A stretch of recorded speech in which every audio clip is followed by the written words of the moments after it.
Well, Tricia, it's almost Friday, and I know you're winding down your series on women in policing. Tell us a little bit more about that this Just morning. one more to go. That's the Deputy Commissioner, Ismaila Davis Delancey. We'll have her coming up. But we're going to continue our conversation this morning with Loretta Mackey, the Assistant Commissioner of Police, female.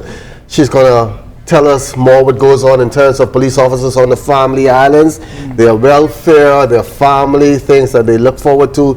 You know that we here in New Providence think we are more privileged than those on the family island, but on the police force, they try to share it up, and she'll tell us this coming up in this report. As head of Family Island Policing, Assistant Commissioner Loretta Mackey, work is a team effort. I cannot police the family islands alone. So I need the Assistant Commissioner for Finance. I need the Assistant Commissioner for Crime. I need the Assistant Commissioner for the Operational Command. And then we have our Deputy Commissioner who also served in Eleuthera. So she's knowledgeable about that island. And so it's been very good. Mackey's district runs from the Berry Islands all the way down to Inagua. It's been a challenge, especially taking over at this time during the pandemic.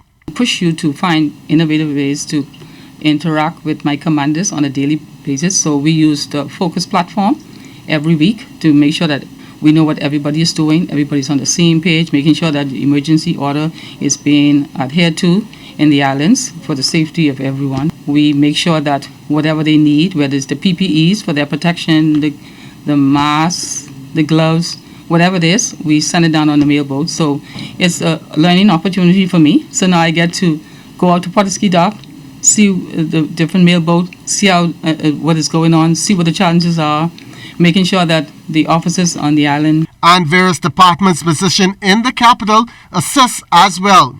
Like, for example, if you have a traffic fatality, so the traffic reconstructionists, they go to the islands to assist. If we have a murder investigation, then you have the crime. If we have vehicles that need to be repaired, they ship them in. Our force garage assist, and they put them back on the boat, send them out. If we have a fire, then our fire chief and his team, they assist us. So it's all working together for the betterment of the organization, of course, for the community of the island. The force is also embarking on a new initiative to improve the working conditions on the family island. A lot of times when persons transfer out to the islands, they feel like they are forgotten.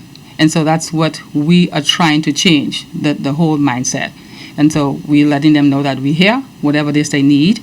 And if someone is sick, we reach out to them. If someone is bereaved, we reach out to them. And so a person needs to come into Nassau, facilitate that process, and whatever it is that is going on for them. Even for a newborn, they come in to get that experience and then go back to the island.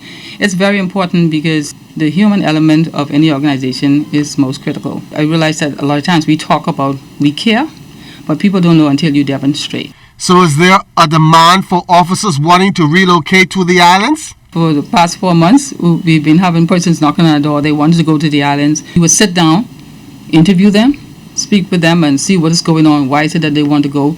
We want to make sure that whatever it is that they want to do, that is aligned with the organization, and so we see how best we can help them. You can't have the same style of policing that you do here in New Providence or even in Grand Bahama and take it to the family islands. And so all of this has changed in the way we're policing. And it's spreading to the island, but the need is not as great as it is here in New Providence or even for Grand Bahama. And so policing has changed, but the community policing is the basis that will not change. I have a better appreciation for officers, what is happening with them, making sure they're comfortable. So that is why I've been to Cat Island already in my capacity, and to see where the officers are living, if they're comfortable, their working space, their vehicles, and so to sit with them, hear whatever concerns they have, mandated by the commissioner, our CEO for the Royal Bahamas Police Force, to visit all the islands. And so when we come back, we generate a report to let them know what is happening, what the challenges are. We make recommendations, and some of them are being implemented.